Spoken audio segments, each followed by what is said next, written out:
Fake media. Bulungi ali ku Fake media gamote na joli kaswenti bukimusitambula bulungi muzikola haja butono mnyamisha Fake Luwanga nze akubuza ko bingi bitugenda kuba tugirako addala ebaddewo mu week eno naye tugenda kuba tusinga okuteeka essira ku nsonga lwaki gavumenti y'eggwanga lino Uganda yesazeewo yejjeko ebibiina ebya human rights oba ebibeera okulwanira eddembe ly'obuntu mabega ko twalaba bannafu DGF bebamu ku baasooka okubeera nga ate bagobwa abajjukira mu biseera byakalulu kakati ne UN human rights beba tebasobodde okubeera nga nayo bagitandikako wamu n'okugiyimiriza twagala kuba ntumanya kiki babaze okulaba nga baagala kubanga bagonjoola eddembe ly'obuntu bakola ebikyamu yo lwaki yo nga yo gavumenti y'eggwanga Uganda tebaagala kubeera nga webali ebyo nanno tusobola obitunuulira naye ne mu ange endala Uganda era yabakkiriza okuba nga ate bajja ekisiyaga mu ggwanga lyattu Uganda mwana tukitandisa okuba nga ate akyeyongera ebitundu ddala eby'eggwanga ebyenjawulo kakati no kitandisa okuba nga kisajjukira ddala awo nno otandise okuba ntunuulira abaana bazzeeyo ku masomero amakereziya mizikiti nno mukama akyasaasidde tetunaa kuba ntubirabayo mu nga bitutaase naye twalabye papa nga akiwagidde twalabye ebintu bino binnemu okwawula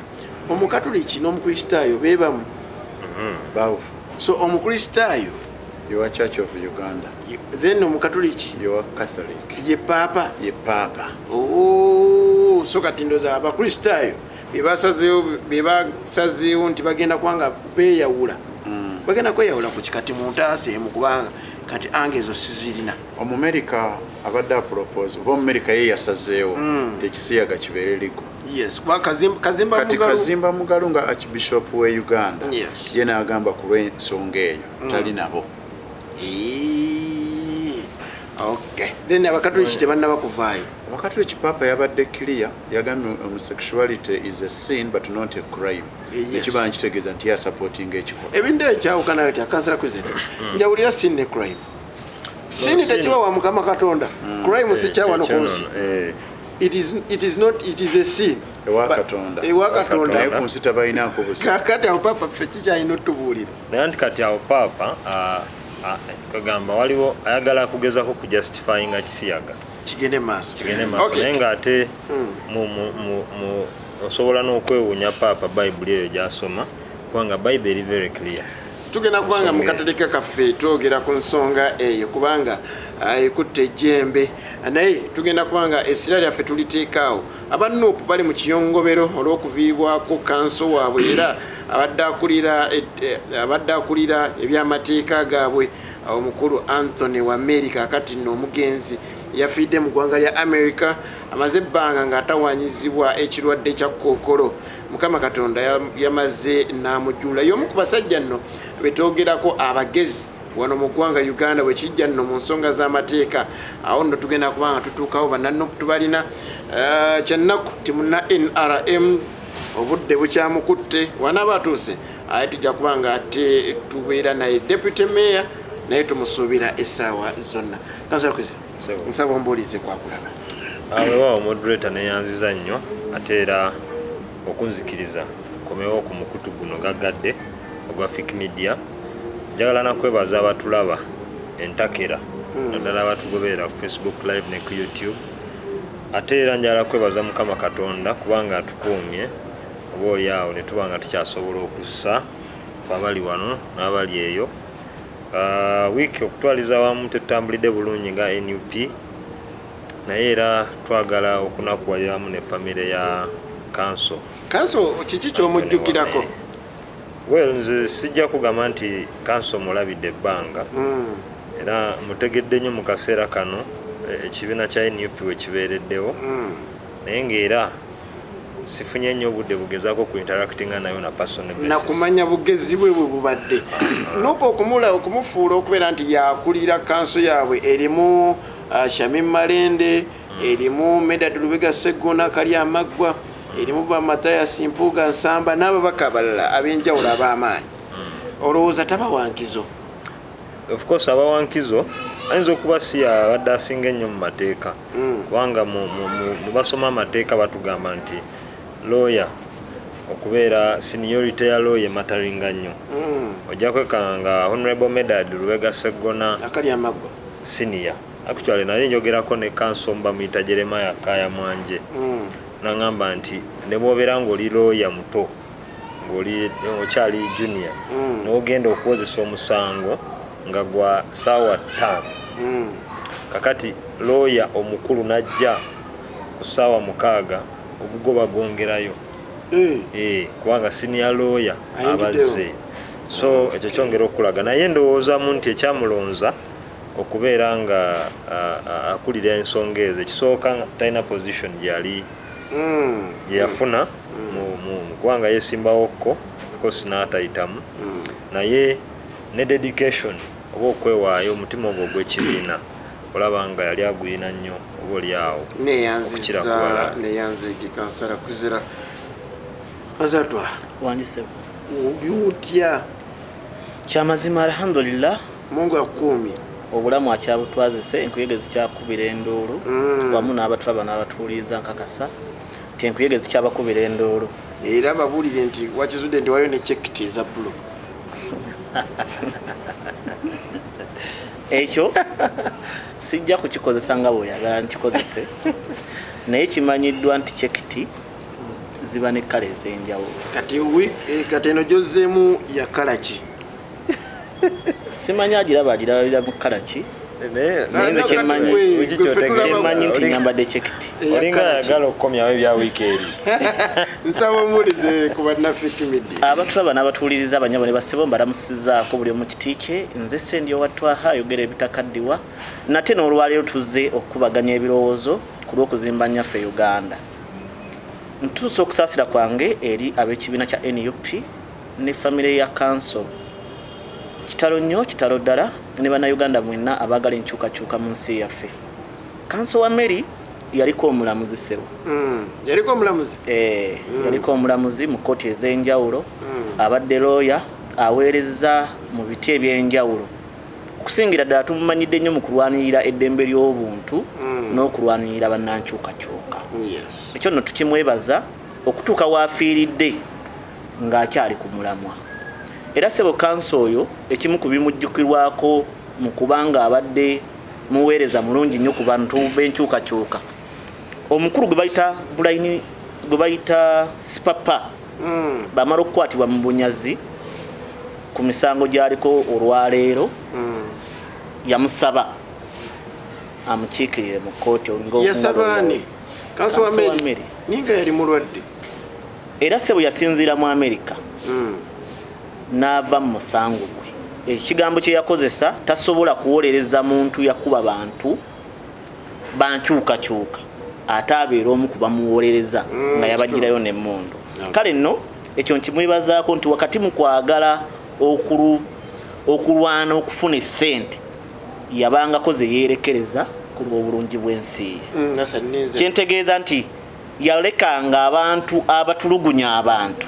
yadde ng'ali mwetaavu mu kwagala okukolerera famire naye ate ku lw'ensi ye n'asalawo abantu ababeerekereze omusente ogwo guliko omusaayi gw'abantu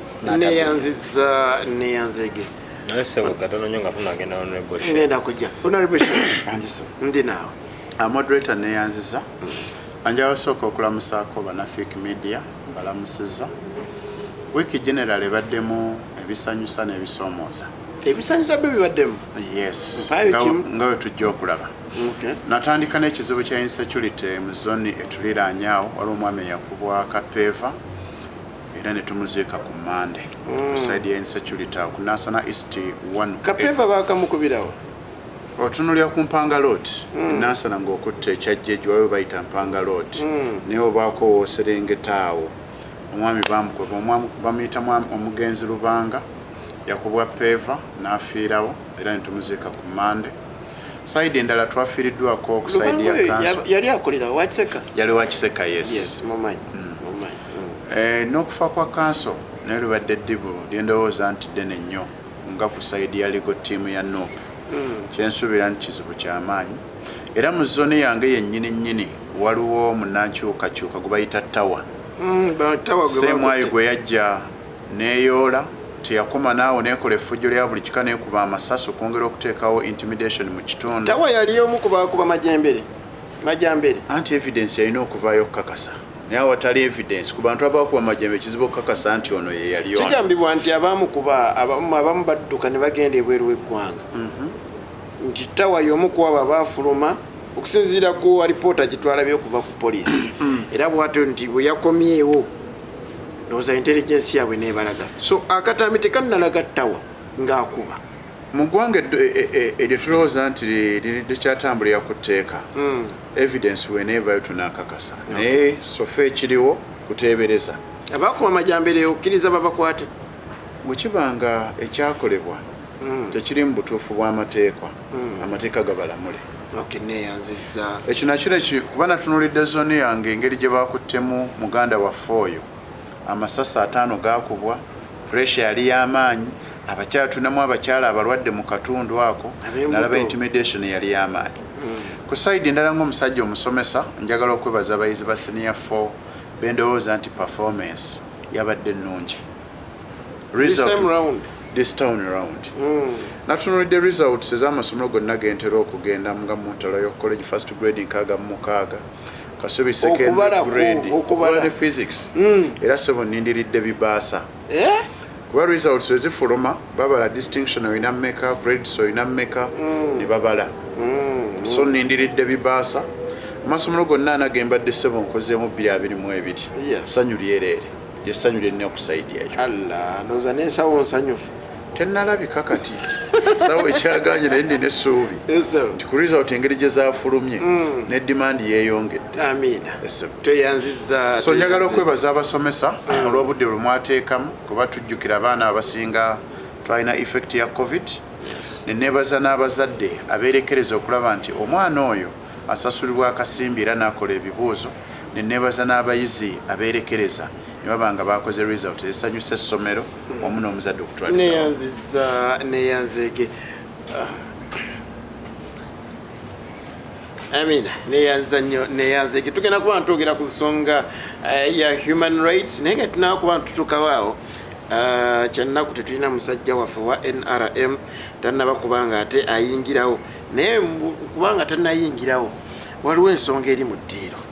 tulina muna FDC tulina ne bannanupu babiri ebiseera ebiyise emabega nga tunakugenda ku nsonga yaffe y'olunaku olwaleero mwali mukkaanya twakiraba ekaseese twakiraba baali bayitayo gogonyo ebitundu ebirala muzze mukkaanya kwani alina okwesimbawo this time round lwakikyaganye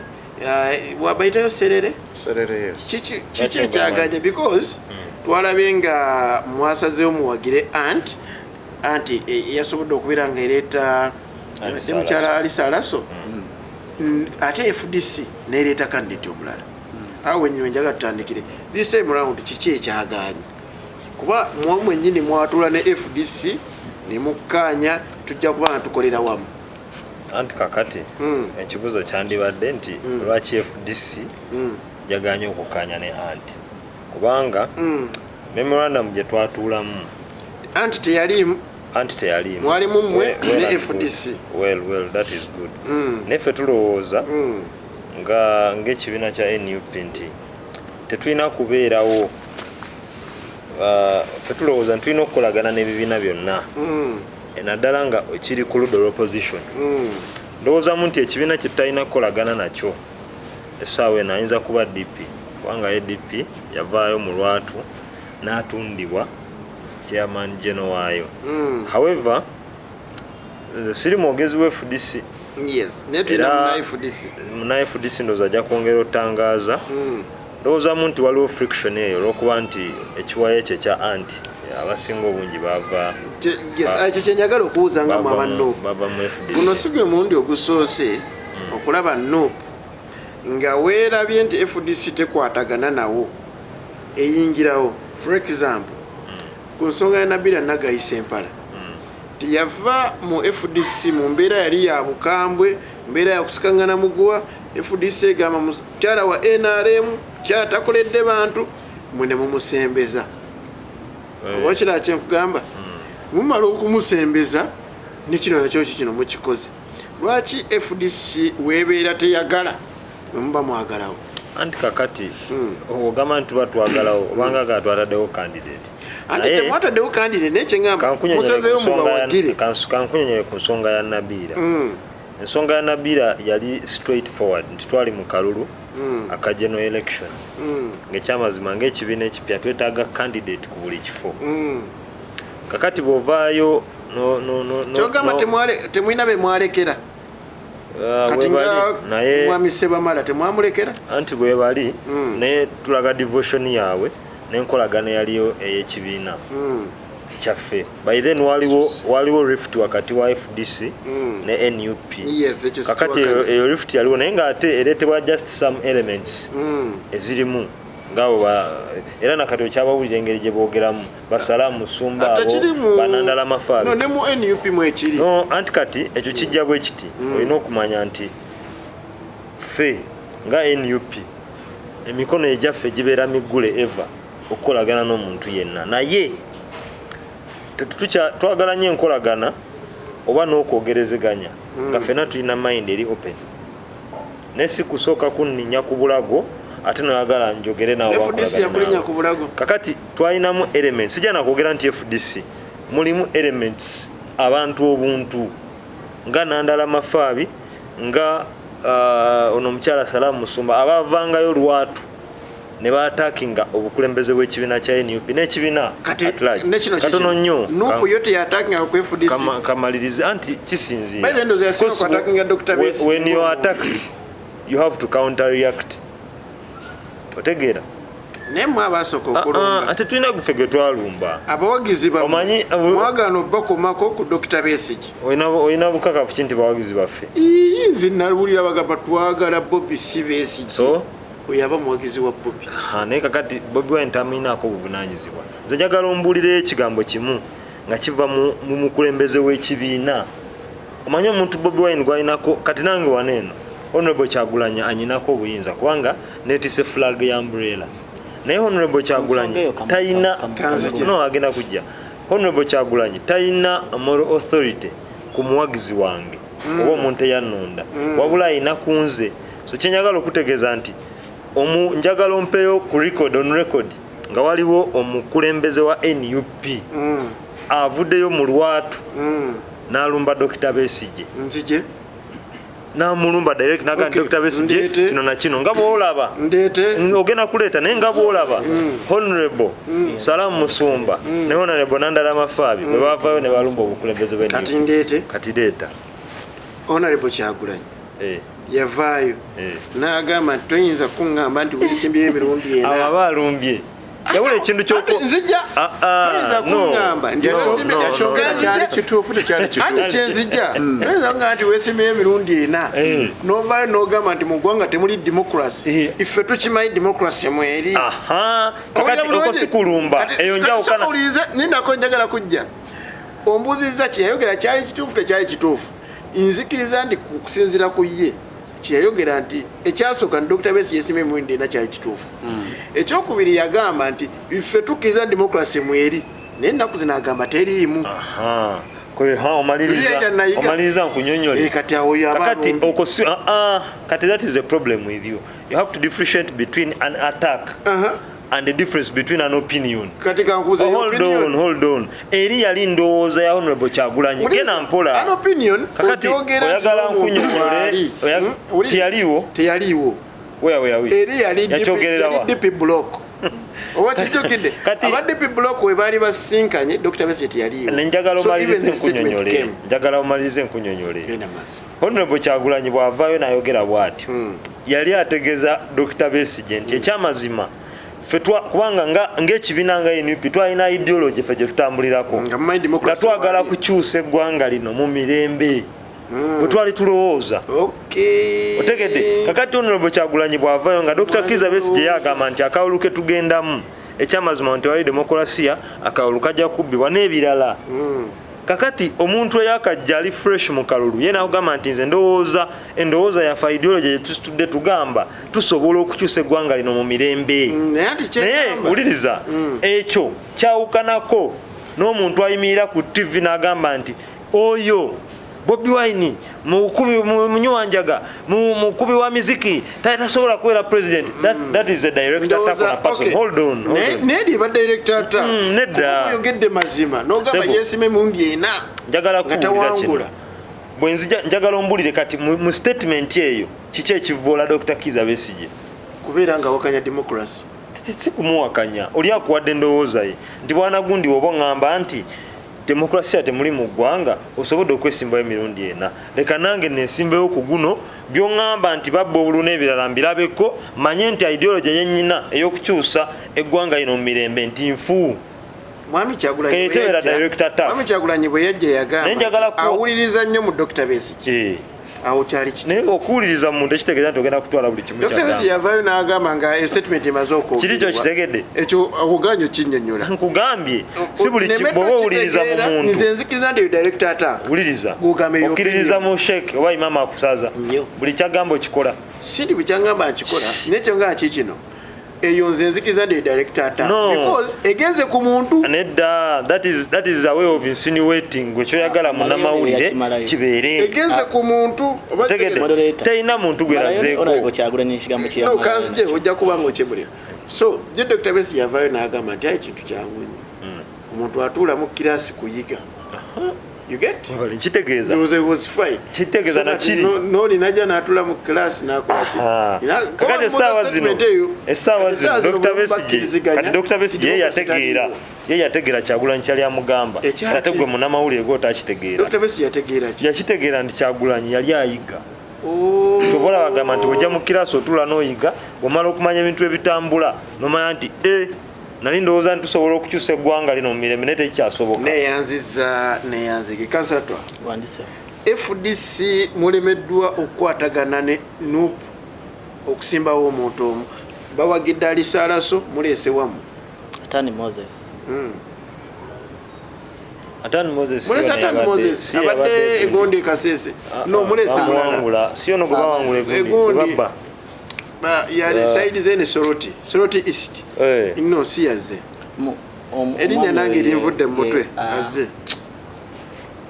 erinya linvudde mu mutwe genda maaso omukulu oyo azze nsabo nyongere ku ddoboozi omukulu oyo agenda ovuganya aludde nga muwagizi wa kibiina ekyaki kya FDC. Ekibuuzo kya ensi kyekyo njagala kuddamu kibuuzo kyo ntonnakiddamu ekibuuzo kyange kiri bwe kiti lwaki temukwasaganye na NUP ne muleeta candidate omu webanga opposition yonna esazeewo ewagire alisaalaso mwenga FDC lwaki temugiwagidde?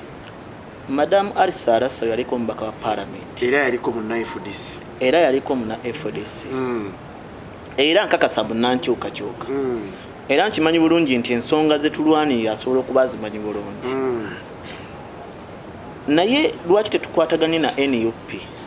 terina muntu gwe yataddewo temukwataganye na NUP just temukwataganye na anti so awo NUP weyingiriramu nti yafunye gwewagira anti tetunnabagaana Emmanuel Erato tetunnagaana kukwatagana na anti ne anti yetaaga kukwatagana nayo oba teyetaaga kukwatagana na FDC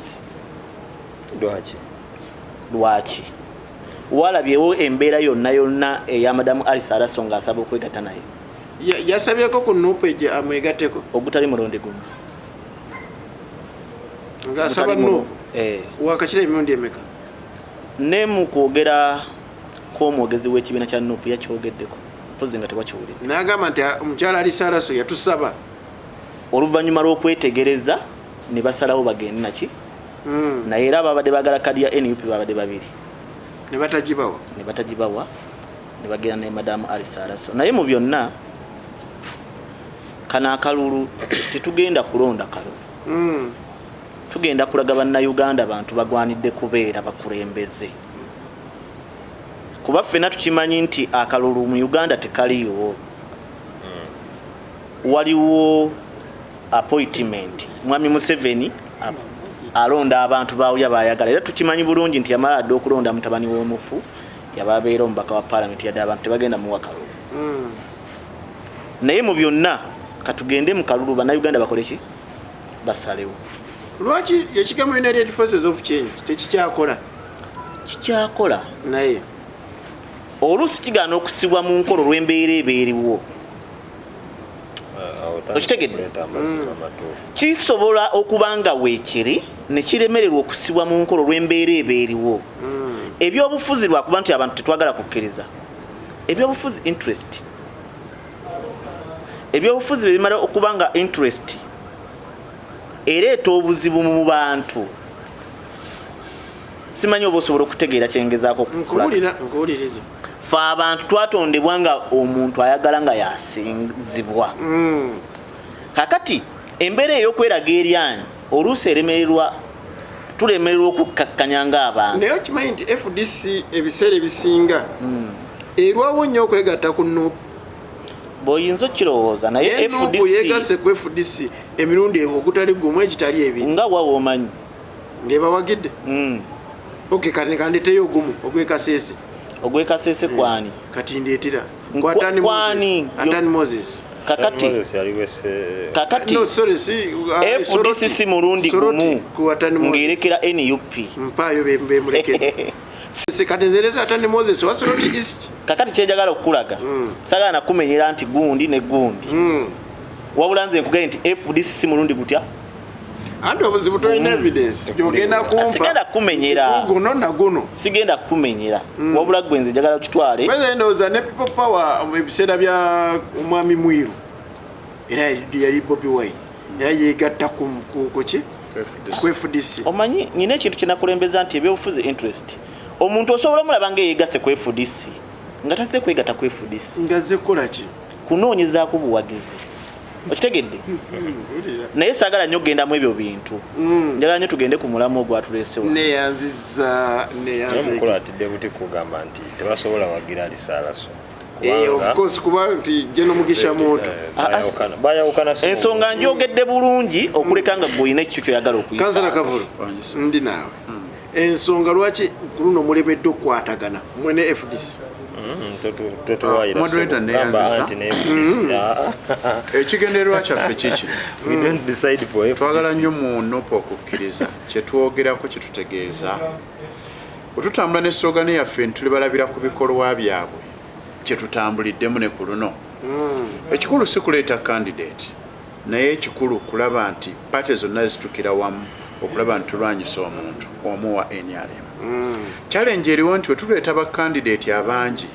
tukkirize tugaane tumaliriza tuwadde wa NRM tusinga yes kituufu ekyokubiri bwe tubanga nupu leero pulezidenti waffe yajja ng'ayagala kubaako kyakyusa mu byabufuzi bya Uganda kyetuyita maturity gyatandise etya nti si buli wamu tulina okuteekawo wetuweeyinga nze wala ekintu kyeneetegeeza kyenzikiriza kiri kimu okimanyi nupu gyetalina buwagizi tesimbayo ekyokugeza kikino ekibiina kya nupu ekitunulya kyabavubuka ye majority abasinga waawo omanya atali bavubuka naye wetalina nnyo buwagizi tesimbayo waawo omanya watali bavubuka waliwo ekigo wetwali tulowooza nti tetulina buwagizi yandibadde muwesiti ensobi yokka nene muwesiti naye twakakasa nti ate tulina era kyokolaba ensobi yokka nupu gye yakola mu kalulu akawedde kusimba ku omwami Lukwago teyali nsobi mbuuza lwaki teyali nsobi wojja n'okakasa nti ozenga pulezidenti ate n'okakasa ne mu capital city ye Uganda tosobola kuleetamu candidate oba tolina kyokoze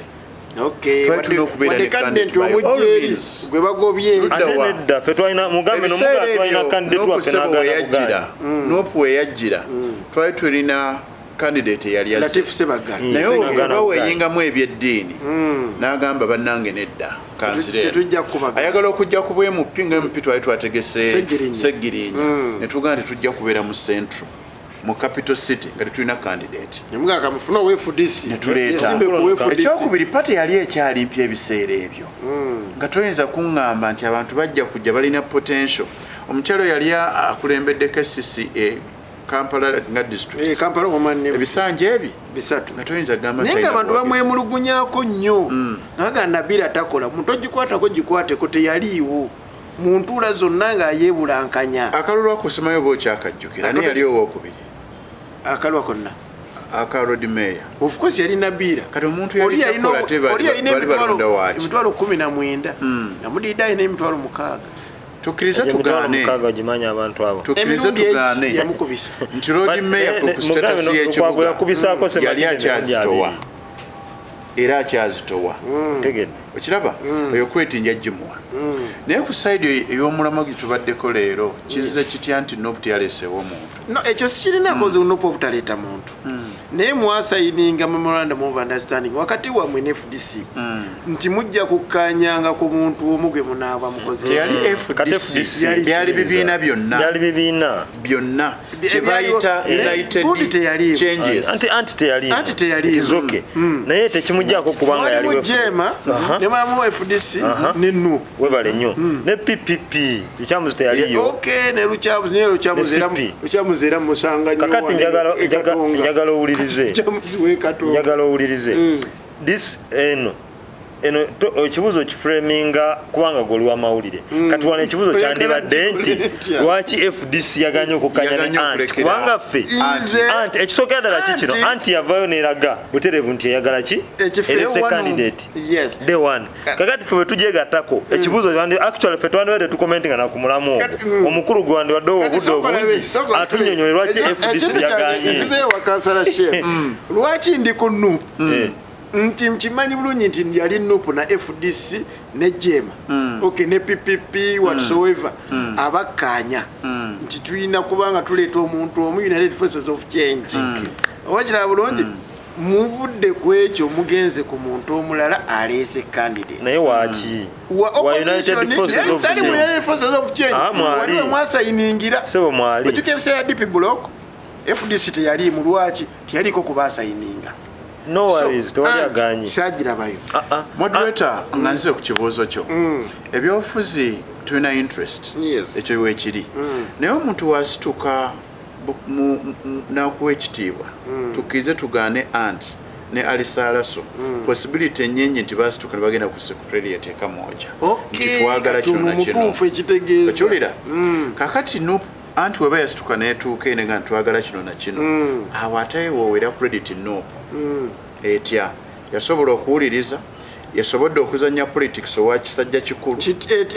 etya yandibadde either deviating oba edifyinga request ya laso kyetaakola ekyokusatu kati obusajja bukulu abo bukola butya nga gwe mwasayininga naye we FDC ate mulina omulabe we kakati enjawulo ya anti ne FDC eri bweti anti yafamu FDC kyekyajjayo mugisha muntu ntalo gwolowooza ye yasanyuka okuba nti abantu abaali bafudde FDC okubanga nzito ku status gyaliko nti badde eri kati ekibuzo kyange kiri bwe kiti buno obudde musazeyo muwagire anti FDC mukisudde ebbali request efaawa wokeera ku makyo munaga nti njagala kumbaakinga wano wadde wasayininga n'oli enjawulo yandibaddewo nti NUP esupportinga wa NRM oba esupportinga wa opposition musupportinga wa anti atali mwabo bemwasobola bemwakkaanya nabo possibility weeri nti anti eyinza okuba yajja leeti okay naye teyatuuka eyinza okuba yajja leeti ng'emaze okulaba omugaso ki oguli mu kino nejja neteekamu request yakitamanya oba kyotamanya ate era anti eri mu United Forces of Change ekyakubiri otunulira anti ne mugisha muntu ebigendererwa bye ne status ya alisalaso politics we nga babadde atambula nzikirize tunayongera brain ezo mu parliament ate tuyinza okubeerawo naye enjawulo eriwo nti election by election zonna zonna ezifulumye result zigenda okufuluma nga zamanyikiddwa by elections zonna ezibadde Uganda zigenda okufuluma nga chansi bitundu 8 ku 10 bakyenda ku 10 nga result ziri clear tusabe busabi tulabewo difference wenebanga weeri njagala kusooka kumenyawo kiri kyo ekigambo kyewayogedde nti NUP eraba abantu wetalina maanyi netasimbawo omuntu tewali watali bavubuka natukkiriza nti nabagamba ngenda kuwa example ate kati nze ndese ate oyagala okina example yange eri emu district ye Mubende agitwala bamuyita Hope Grania Nakaziba yewoman MP Nakazibwe yewoman MP wa Mubende oyinza ate wenaremu okay katenzo okuloza nti Mubende osobola ojiwa nogamba nti ya NRM stronghold Of course by the nabali abasinga ndoza Kyagulanyi bwe yagenzeeyo kyabadde kitya abantu nabalaye ku kkubo kati awo njagala otegere nti tewali nupu etayina ate ebintu ebyo byanjawulo biriwa Dr Besigye nalaba kola ya Dr Besigye guli munamawulire naye njagala omanye dynamics mu kalulu kyeki moderator nga tolowoozamu nti singa twali mu kalulu moderator siziwa nnyonze butu tuve mu kikwate NRM kyetusizeemu nti ennamba ezo tezironda amazima gali nti Dokita awangudde mu 7 over and over. Nga Kyagulanyi weyawangula mu 7 this time. Ekyo tekibusabusa. Naye dynamics zimanye nti wante tuyinaawo kalulu. Yensonga lwaki olaba nti omuntu asobola okubeerawo n'awangula akalulu k'obwa president kuba naawe nkimanyi mu mutima gwo weebaka. Omubiri gwo ne gwawukana n'omwoyo gwo okimanyi Kyagulanyi yawangula. Ajenza ataliyo ngamba kakati tokiraba kati nawe okimanyi yawangula kitegeeza amaanyi agalina okutegeezaako kukyo nga bogaye nti waliyo nga babala nga bw'oli munnamawulire mumanyi okusiiga ebifaananyi mwogeza n'ebifaananyi njagala ogenda oleeta omulamuzi by'abakama ng'alangiira akalulu nga ye mwenyini ne byalangiira nga tabimanyi ekisinga okwewuunyisa kikulaga obukakafu nti akalulu twalonda birala mwami byabakama neyanziga bali ku Facebook live mugenda kuba nga mutuguminkizamu katono kansoke mpumulemu katono ate nzije n'ensonga za human rights kampumulemu Ekitabudde Media. Amina, awo nno wenyini wetukomeddewo tutandise. Kansala twanzi jukize ekiri ettaki. Bangambye nti olwo lugambo sigenda lwogerawo. Ekiri ettaki abantu abafudde ndowooza ssaala ze zeetaagisa. Naye abantu bo bayitirivu nnyo. Mukama tumwebaza nti ebyo byeno twabiwona kubanga bibakubeena ate ffe abateesobola. Tereza mutukyabiwonye. Mukama ebyo yabitutaasa tasobola kuwa bwavu nakomerako nekizabiwekyo ali bagenda kuzimbirawo kale naye sebo abafirika tetuli baavu naye obukulembeze bwe bufuula munnansi kuba nti mwavu naye buli kyabugagga kiri mu Afirika buli kyabugagga kiri Uganda wano wowe ekiri naye mmwe mwavende buga atajja gasima naye ngaasima bya bugagga ebyaffe bano byetuyina era yongerezaako nti abisima birina kuyambaani omuggalo gwajja lwakusima bya bugagga awo wenyini human rights lwaki gavumenti yejjako ebitongole bino ebirwanira eddembe mukyala Lydia Wanyoto Mamita Mariam Wangadya. Sorry, yes, Mchara Mariam Wangadya. Yavuddeyo n'abeera ng'agamba nti abannuupu ddala bali mu opposition muvuddeyo nnyo okuleeta abantu abakwatibwa ng'ennamba nnyingi kweyemanyikiddwa. Ekyokubiri mwalemu okwawula arrest ne abduction. Ebintu bibiri mwalemu okubyawula mwenga abannuupu. So human rights zino ebitongole bino bibadde bijjawo okulwaniriranga eddembe ery'abaddala banna opposition wano mu ggwanga Uganda. Ebitongole ebyenjawulo tulabe gavumenti esalawo n'ebeera ng'ate ebiyimiriza. Awo wenyini wensaba tutandikire human rights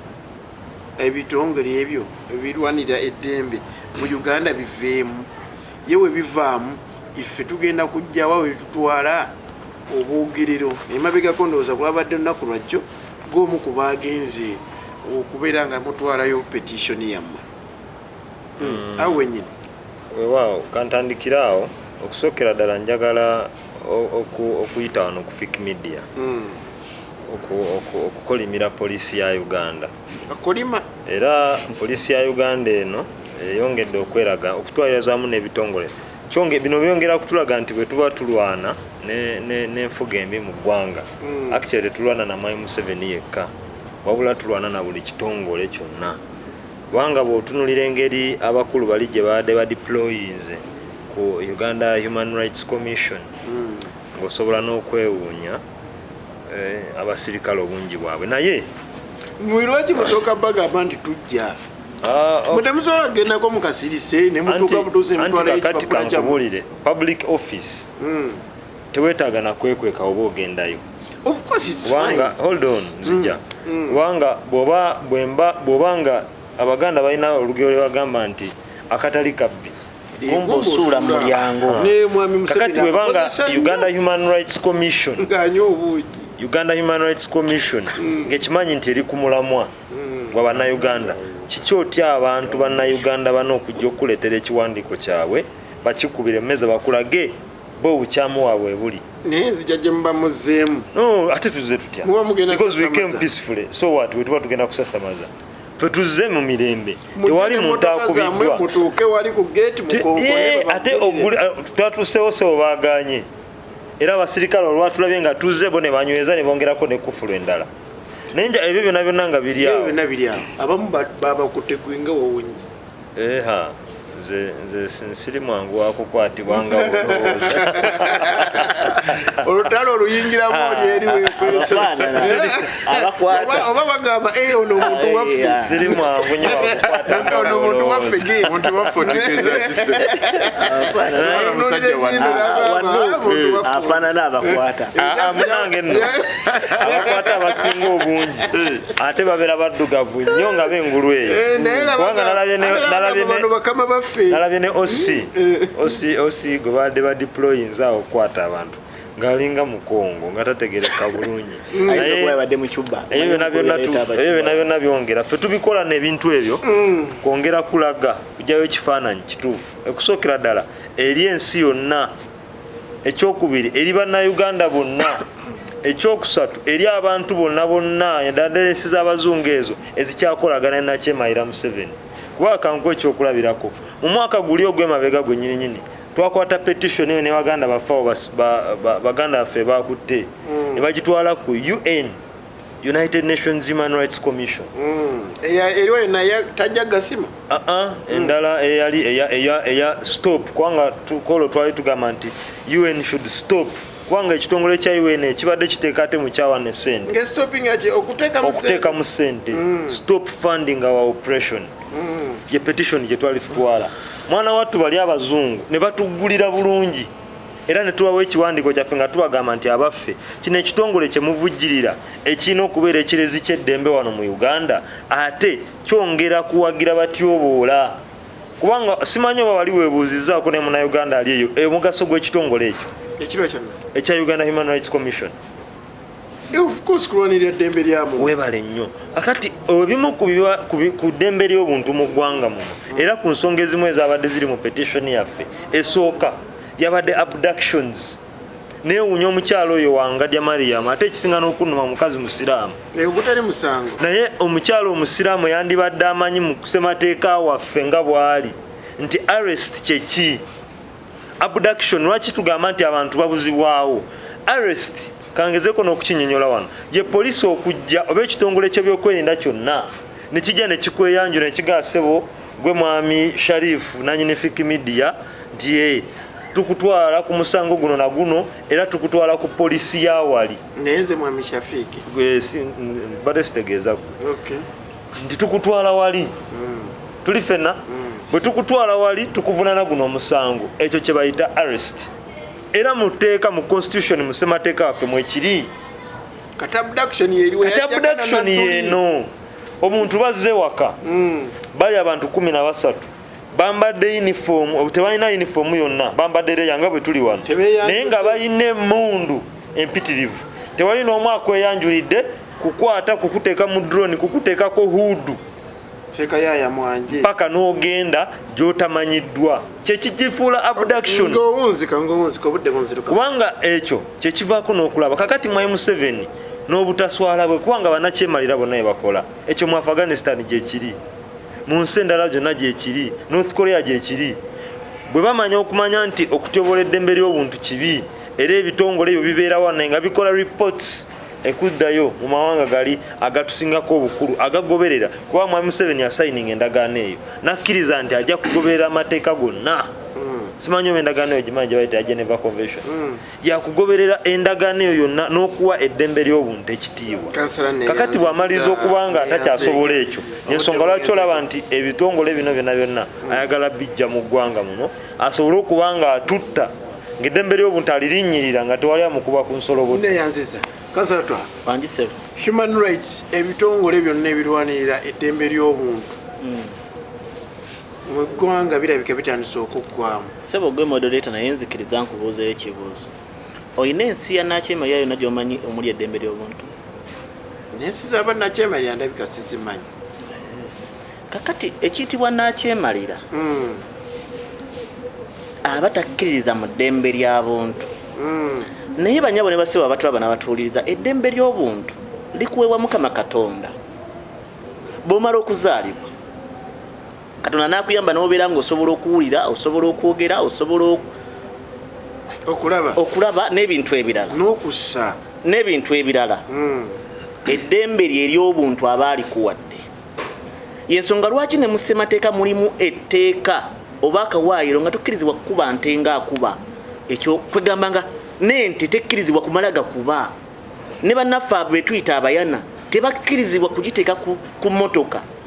ne bagitulugunyizaako ekiyitiridde. Naye mwami Museveni okuva mu 8 be yali agenda mu nsiko yatandika na kutta bantu. Eddembe ly'obuntu tabirinamu nsa. Eddembe ly'obuntu lyamanyi ly'eryokubeera nga ye Museveni pulezidenti, mutabani we vice, muganda we yesaba minisita, mukazi we ye minisita w'ebyenjigiriza. Eddembe ly'obuntu lyamanyi. Y'ensonga lwaki olaba famire emu ng'eri bajjeno basatu. Ebyo eddembe ly'obuntu lyamanyi. Famire nabbamu jjeno omwomu. Nze saagala kugamba bajjeno balina kubeeramu. Sebo kye bayita jjeno. Ate okuba nga alondebwa ku defendinga boundaries zansi ezo. Era kyandibadde kitegeeza tiyandibadde avaako almost buli region. Kakati mwami Museveni bwe yali alonda omwono madamu Wangaddia Mariam Wangaddia bannyabo ne basaba abaana batuuliza mutandika okusosola n'okwekennenya amannya ge mutuuma abaana. Wangaddia Wangaddia bwe nga mwami Museveni yamulonze. Omwami yali akulira akakiiko ako bwe yafa bw'oba okyajjukira enfa gye yafaamu. Kozi yali mu mmotoka yafiira mulago ng'ali ku steeringi y'emmotoka ne bamutwala mu ddwaliro ekkulu mu ggwanga nga tewaliwo yadde ekyuma ekisobola omuyamba. Mungu yali ageze eki? Oli musajja musiraamu. Mungu baba ageze. Kada lyebezze. Entuuko yonna esobola okutuukako mu kifo kyonna ky'obuukiriza. Ne bwe tutuba nga tuli mu ggwanga erigamba nti lirina omukulembeze Nakyemalira Museveni nga tasobola na kussa mu ddwaliro kkulu bya bujjanjabi, tuba tugenda kukola tutya? Nga ne gwe yawa omulimu ow'eddembe ly'obuntu afa mu nfa eyo ate ggwe nze fiiki waabwe. Kakati Nakyemalira yonna gy'abeera ateekawo ebitongole okubuzaabuza ensi nti mu nsi ye mulimu ebitongole tugeze ebya poliisi, eby'amagye, eby'eddembe ly'obuntu n'ebyamawulire byonna nabyewaŋŋamyamu. Genda mu UCC abagikulembera b'amagye, genda mu kitongole ky'ebyenguudo abakikulembera b'amagye, abawa ebiragiro mu ddembe ly'obuntu b'amagye ba ISO. Wangaddia talina buyinza. Wangaddia okujja mu kamera n'akugamba tetwawula, simanyi bannabyabufuzi tebaawula okukwata omuzzi w'emisango n'okuwamba. Wangaddia n'obwawangaddia bwe omuntu omu yekka ng'awambiddwa. Ensi erina omukulembeze alina okutunnyonnyola gy'awambiddwa ne gy'alaze. Ani amuwambye nani amututte nawa gy'ali. Kati Wangaddia gwe okutugamba nti omuwendo omutono gw'abawambi lwaki babawamba abo abatono? Kyawandikibwa nti abo batono abo balina lwaki babawamba? Ffe kye twagala okumanya baba nga bawamba omu teeka ki mwe bamuwambira ye bwe tuba tumanya oyo omu abo abangi abatamanyiddwa ani abawamba kuba tulina bwe tutayogerako mu Amerika be wafa omuntu omu ne baafiira wano Uganda erina okunnyonnyola Amerika yafudde ati kati gwe ng'oli mu nsi oweebwa security oweewereddwa entambula ya gavumenti osasulwa ssente za gavumenti n'ojja mu bantu n'obakudaalira madamu wangade yankutegeeza si gwe osoose okulembera ekibiina ekyo era kikulembera yafa n'enfa gye yafaamu tukyagitankana okitegeera kati ye akyasobola okufa accidenti akyasobola okufa amasasi akyasobola okufa blood clot kubanga wano mu Uganda ye baana baliwo ate nga ajja kulizayininga kubanga kati kankutegeezeeko ebibiina by'eddembe ly'obuntu oba ebitongole by'eddembe ly'obuntu ebivudde mu Uganda Museveni yalwawo no bigoba yayagala dda bigoba mu 2021 mwami Museveni ye mwami ewaka agula enva gy'oyinza okuyita ennyama n'asibamu olwayi nja kulya kino kiriko eggumba kati mwami Museveni ebyo ebibiina tasobola bikkiriza kubeera wano kukola kubanga bimulingiriza ne byonyonnyola abantu abafudde ne beeyogera nti bano ba iso be basi obadde okimanyi nti ekitongole kyasinze okutobola eddembe ly'obuntu bagayita amagye na poliisi amagye gakulemberwa mwami Museveni ng'omuduumizi w'oku ntikko ripooti zifuluma bulijjo wano beerawo ate yo gafulumye ku fake media tukimanyi nti olw'okuba nti bonnamawulire ng'omukulu yabagamba obbakulashinga kati bagezaako okubuzaabo naye mu byonna wantu wasobola kubeerawo eddembe ly'abuntu kuba omuntu akyasinze okuba ng'ayatyobola eddembe ly'obuntu bamuyita General Museveni okuva mu 8 atyobola eddembe ly'abuntu era nkakasa bulungi nti mwami Museveni Katonda n'amala tukolera ekyamagero n'ava ku bwa president tugenda muvunaana okuwamba gavumenti tumuvunaana okutta abantu tumuvunaana okuwamba abantu tumuvunaana okutulugunya abantu tumuvunaana okubuzaawo abantu n'ebintu ebirala bingi nnyo kankujjukizeeyo akantu kamu eruweero be yamala okuttirayo abantu yabakolera ekintu kimu yassaayo peva ng'obakudaalira nti mulina kulinnyirirwa obuwango bwammwe nga bulinnyirirwa ku pevas mwami Museveni okujjawo ebitongole ndoza ebibaddewo bye tugamba nti omuntu asobola okuddukayo n'addukayo n'asobola okuba nga atwalayo ensonga ye kubanga bibiriwo okubanga ate birwanirira eddembe ly'obuntu amoderator neyanza naye tulina olugero lw'abajjajja olugamba nti ekima gyekumukola ki gyekoma okuwalampa n'okulabika n'okulaga obwereere bwayo era weerabisi gyekoma okulinnya waggulu n'okulabika muzeeyi gyakomye ogenda ng'akula ate naaba nga atwala obudde n'alonda abawabuzi be baadivisa ate nga yabawabula tukyalaba bingi naye ate era nnyongera okumwebaza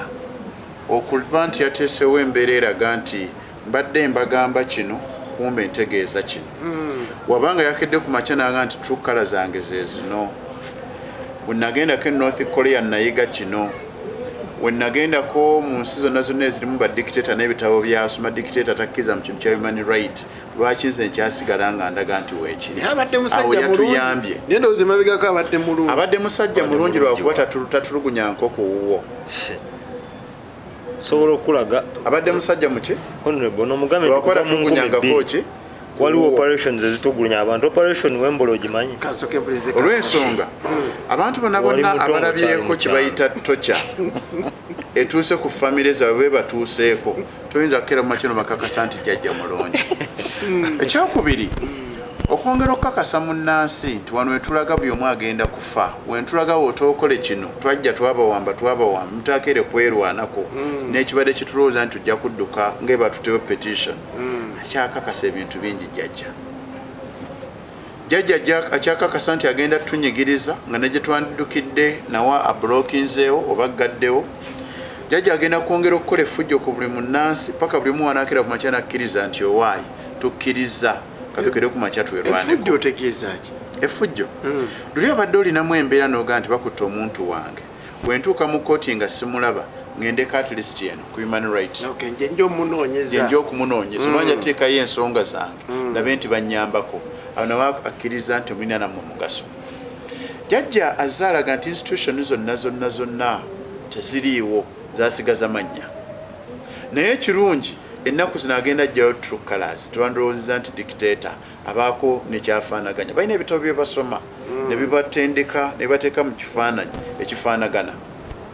n'omuntu okubeera dictator bawa amaanyi ekituufu naye era bangi babaddewo ne bagenda ate era omuzira afiira watono ekyokubiri dictator alina emyaka gyatuukako aba natera okutuukako na myaka ejana plus ate ayongera okukakasa era ayongera okulaga bannansi nti bannange mutaakole kino nange mbamalawo Gaddafi ki kyataakola naye omwana yazaalibwanga ng'alina bank account wano olina anti ogambe Gaddafi ki kyataakola bank account gali mafuta gaawa Libya agawano ogawulirako ki mwaba avuddeyo ne mugamba tajja gasima saba ogenda mu records bakulaga Uganda tesukka nsi 5 mu exportinga crude oil ate nga tunagasima yakubiri gwomanyi tebanagasima gwomanyi bwekwata fiki media ugende hoyimola abantu basengula ku ttaka nga bonna babajjako amafuta batandika ddogasima so wetudda ku nsonga human rights jjajja mutuufu lwaki atandise okulaga true colors tulowooza nti nabadde akyapretendinga ng'aba movement nti omusajja ono mulungi omusajja ateesewo eddembe ly'okwogera omusajja ateesewo embeera nti onyigirizibwa twebaka buli omu ajja kukeera akkirize nti naye ajja kukeera ku makya bamunyigereze tugenda kuddukirawa tetugenda kudduka tulina kukeera kulaba nti twerwanyeeko tutya ffenna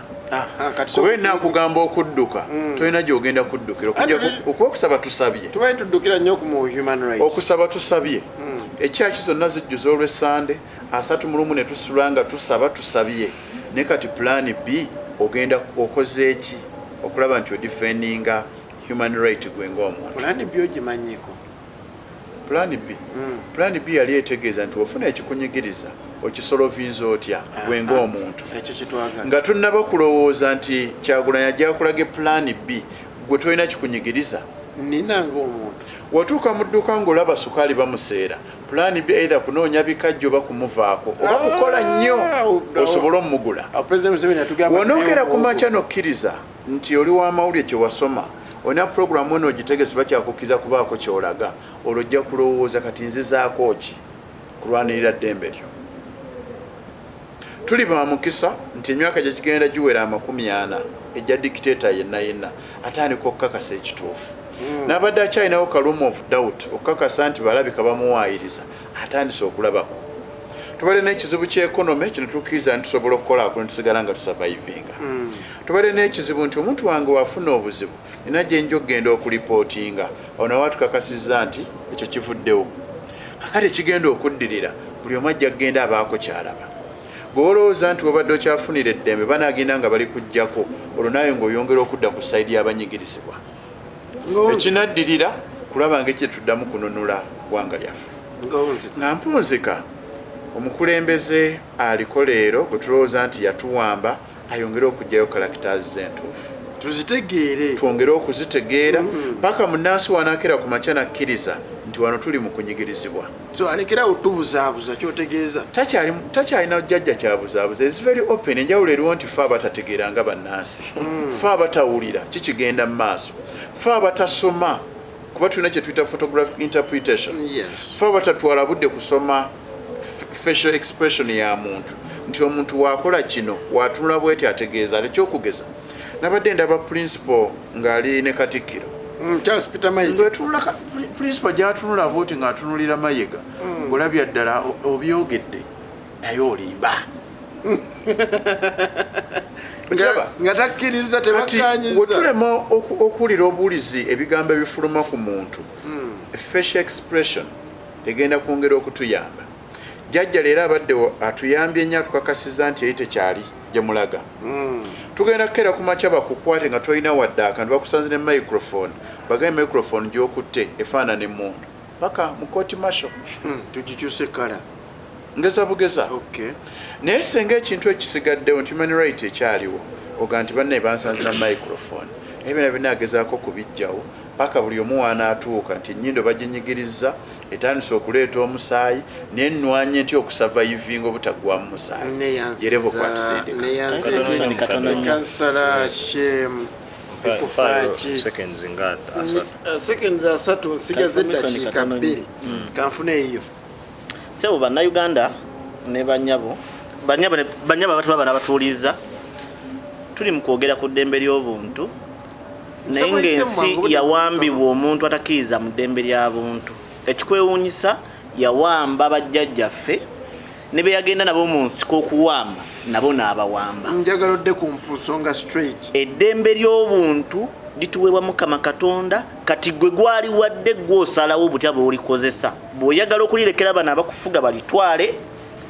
gw'olina kulijjibwako bw'oba olyagala olina okulirwanirira mu mbeera zonna neyanzike kansala kuze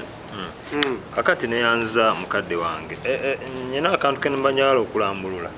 ezimu ku nsonga musekenzi tono nnyo ezimu ku nsonga lwaki twawadde twagala okutwala petition yaffe era nga tusaba mukyala wangadi alekulire yavaayo ye kennyini n'agamba nti gavumenti etulugunya abantu kyokka ate mu wiiki eyo yennyini ewedde n'alabibwako ng'akakiiko ke kalagira Ntone Jeno asasula abantu abatulugunyizwa ebitongole by'okwerinda nekiraga nti alina double standards ezo naye njagala kusembyayo kino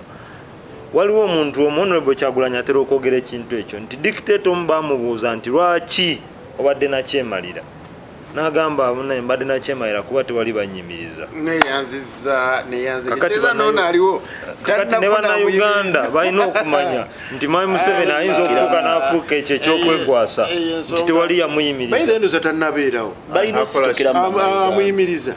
oluyimiriza President Museveni ate ani alina omuyimiriza nze naawe Naasani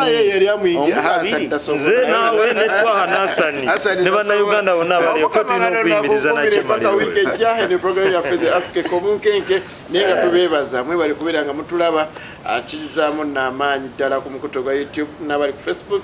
okola kyamannyo